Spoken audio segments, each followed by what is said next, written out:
kita lihat terlebih dahulu ya untuk pergerakan harga pangan begitu ya setelah pilkada serentak dilakukan, kemudian juga menjelang libur Natal dan Tahun Baru, biasa ada gejolak nih untuk pergerakan harga pangan ya. Tapi mungkin pantauan sejauh ini seperti apa begitu untuk pergerakan utamanya untuk harga bahan pokok saat ini?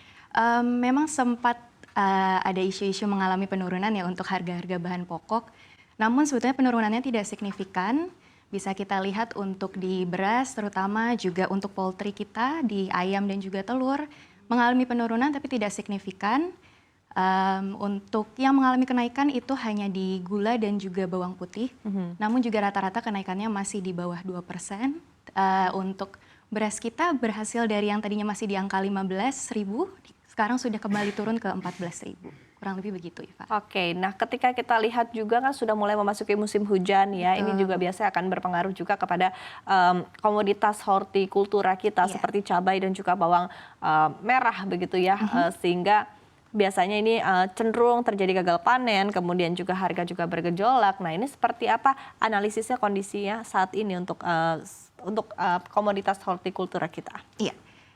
Memang karena kita sudah mendekati, malah sudah masuk ke musim hujan ya, dengan adanya musim hujan yang bisa menimbulkan gagal panen, pembusukan, juga kenaikan harga untuk kita distribusi nantinya. Tapi sejauh ini yang ditunjukkan adalah harga masih stabil.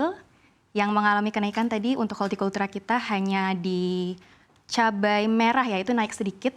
Lalu juga bawang merah naik sedikit, itu hanya sekitar 1,2 sampai 1,4%, jadi semua juga masih di bawah 2%.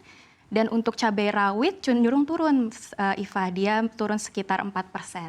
Jadi meski harga cabai dan bawang stabil, musim hujan ini dapat dinilai justru tidak mengalami pelonjakan harga yang seperti diprediksikan, tetapi masih stabil dan beberapa malah mengalami penurunan gitu, Iva.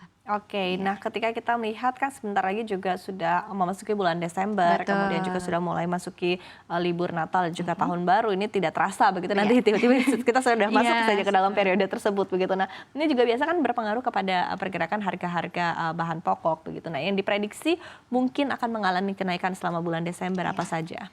Untuk mendekati Natal dan Tahun Baru ini, seperti tahun-tahun sebelumnya dari 2022 biasanya ada kenaikan hingga 10-20%. Tapi untuk tahun ini kemungkinan yang harus diwaspadai itu seperti daging ayam, daging sapi, poultry, lalu juga bahan baku untuk pembuatan kue juga, Iva, seperti gula kita juga harus diperhatikan harganya begitu. Namun komoditas yang akan mencakup kenaikan selain itu juga ada minyak goreng, tapi ini semua bisa diantisipasi jika dengan pasokan yang diatur dengan lebih baik gitu, Iva. Oke, baik. Nah, nextnya juga tadi ada beberapa komoditas yang diprediksi naik begitu untuk bulan Desember. Nah, apa yang ketika kita melihat mungkin untuk minyak kita ya, harga minyak kita juga seperti apa prediksinya? Apakah mungkin juga akan naik begitu? Untuk minyak kita sendiri sejauh ini memang kita untuk minyak goreng ini masih mengalami harga masih di atas harga eceran tertinggi ya, yang masih di atas 14.000. Bahkan minyak goreng curah sendiri sekarang masih di 18.000. Tetapi untuk penyebab utamanya sih lebih ke distribusi ya, Iva, kembali lagi mungkin masih kurang efisien.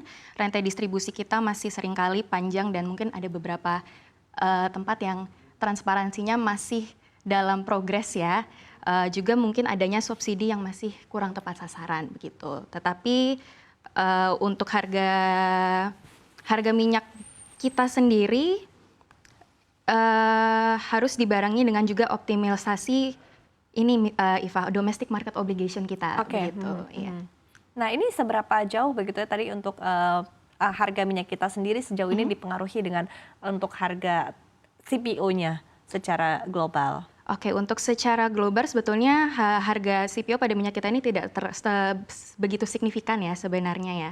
Karena kembali lagi yang utama tadi menjadi isu yang dapat mempengaruhi harga minyak kita itu kebijakan domestik kita yang lebih berperan.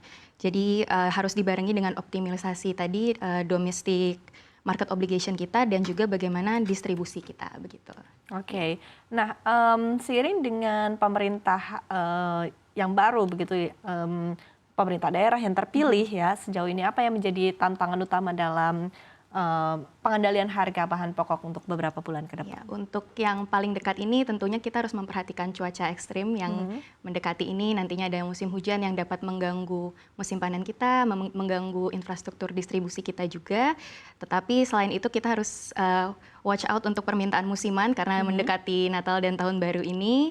Konsumsi bahan pokok pasti ada potensi juga untuk meningkat dan peningkatan harga. Namun salah satunya lagi yang penting itu adalah spekulan pasar, Iva. Jadi biasanya akan ada penimbunan barang pokok ya, kadang seperti minyak goreng kita, juga untuk beras kita, itu kita harus lebih mewaspadai. Jadi untuk melihat pengawasan yang lebih ketat itu juga diperlukan. Oke, apakah artinya Satgas juga diperlukan begitu untuk momentum liburan Natal dan Tahun Baru untuk mengawasi harga bahan pokok? Satgas atau tidaknya, yang penting sistemnya efisien untuk melihat secara detail dan lebih teliti, begitu Iva. Oke, baik. Dan apalagi begitu yang bisa menjadi concern dari tim riset CNBC Indonesia, Ega, berkaitan dengan tadi pergerakan harga pangan? Yang pasti untuk khususnya untuk pemerintah yang baru ini nantinya harus memperhatikan penguatan kerjasama antar daerah, itu penting. Lalu juga memonitoring rantai pasok, ya kembali lagi tuh hubungannya juga dengan distribusi juga, Iva. Dan juga ini yang mungkin takes time tapi sangat penting sebetulnya untuk diimplementasikan itu edukasi pasar lokal. Jadi memastikan informasi harga itu transparan kepada konsumen agar tidak terjadi spekulasi atau panic buying yang nantinya bisa menjadi domino efek ke menstok barang-barang pokok yang sebetulnya tidak diperlukan, demikian. Oke, sehingga tidak terjadi panik buying ya di masyarakat ya. Dan sebetulnya tidak ada reason juga untuk melakukan panik buying begitu ya. Nah, terakhir begitu untuk Ega ya, tadi kita juga sempat menyimak informasinya bahwa Menko Bidang Pangan Zulkifli Hasan ini juga kan berencana ya untuk melakukan transformasi di Perum Bulog begitu, nanti akan ada menjadi badan otonom khusus yang akan berada langsung di bawah presiden. Nah, concern dari tim CNBC Indonesia sendiri seperti apa? Sejauh ini untuk concern tidak ada. Harapannya saja dengan gagasan baru ini nantinya pangan kita bisa lebih terawasi dengan baik, terutama dengan banyaknya program dan cita-cita swasembada kita, agar semua yang sudah direncanakan ini bisa membuat distribusi pangan kita lebih efisien. Demikian, Iva. Oke.